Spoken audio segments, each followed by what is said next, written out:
A gunman opens fire on lawmakers, plus South Carolina congressman is safe after the shooting, and a massive London fire. Hello, and thank you for joining us. From the ABC Columbia studio, I'm Kimberly Davis. Here are your trending headlines for Wednesday, June 14th. A gunman opened fire, shooting a congressman and 3 others. Representative Steve Scalise and other Republican members of Congress were at a baseball practice in Virginia early Wednesday morning when the 66-year-old gunman started shooting. The shooter has been identified as James Hodgkinson, and he has been killed. Karen Kafa is live in Alexandria with the latest. I still got shots being fired. Gunfire on the baseball field as a man opens fire at members of Congress. All of a sudden we heard a very loud shot. Everybody thought that sounds like a gun, and the gunman was over by the third base dugout with a clear view of the field and everybody on it. And then all of a sudden a couple more shots and we knew what it was. The Republican members were practicing for a charity baseball game when the shooting began. Representative Steve Scalise, the House Majority Whip, shot, as well as several others, including 2 Capitol Police officers. You have a baseball bat, they have a rifle, you're defenseless. The officers, although injured, returned fire. Many lives would have been lost if not for the heroic actions of the 2 Capitol Police officers who took down the gunman despite sustaining gunshot wounds during a very, very brutal assault. Authorities are continuing to investigate the crime, and the assailant has now died from his injuries. Congressman Scalise is a friend, and a very good friend. He's a patriot, and he's a fighter.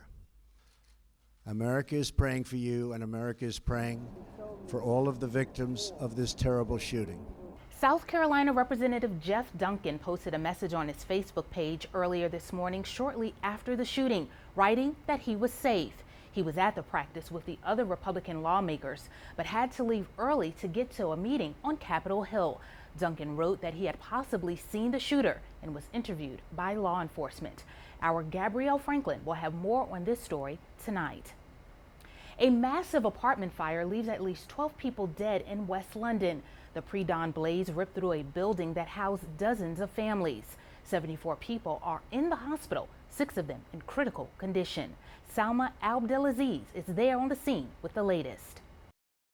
I took my daughter and I just ran to the stairs, and soon I ran out, I saw already the fire holding one side, and inside we didn't know what's going on because nothing came inside, and we didn't know, no alarm, no water, nothing, like it was very shocking. Residents of a West London apartment described their experiences as an early morning fire ripped through their building.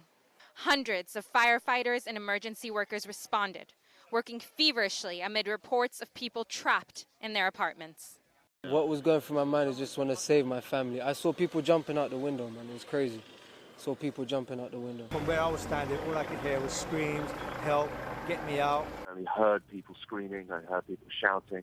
The building, Greenfield Tower, was built in the 1970s and has been going through a $10 million redevelopment.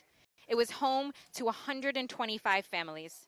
Mayor Sadiq Khan toured the devastation, and he promised an investigation. He thanked first responders for their work. And it's worth reminding ourselves that when there are these tragic fires, these emergencies, there are literally emergency services, our firefighters running towards the fire, running towards the danger, whilst encouraging others to run away. In London, I'm Salma Abdelaziz reporting. A tenants group had been complaining about safety in the building for some time. A blog post for the Greenfield Action Group posted in November said only, quote, "A catastrophic event will expose the ineptitude and incompetence of our landlord and bring an end to the dangerous living conditions." Tomorrow is the last day for you to enter in our getaway contest to Washington, D.C. Enjoy a trip for 2 with hotel accommodations to the nation's capital, and we'll pick up the tab. For full contest rules, visit abccolumbia.com or the ABC Columbia mobile app. Join us tonight for episodes of The Goldbergs, Speechless, Modern Family, American Housewife, and Steve Harvey's Thunderdome. Then stay tuned for the news at 11. I'm Kimberly Davis. Enjoy the rest of your Wednesday, and thanks for watching.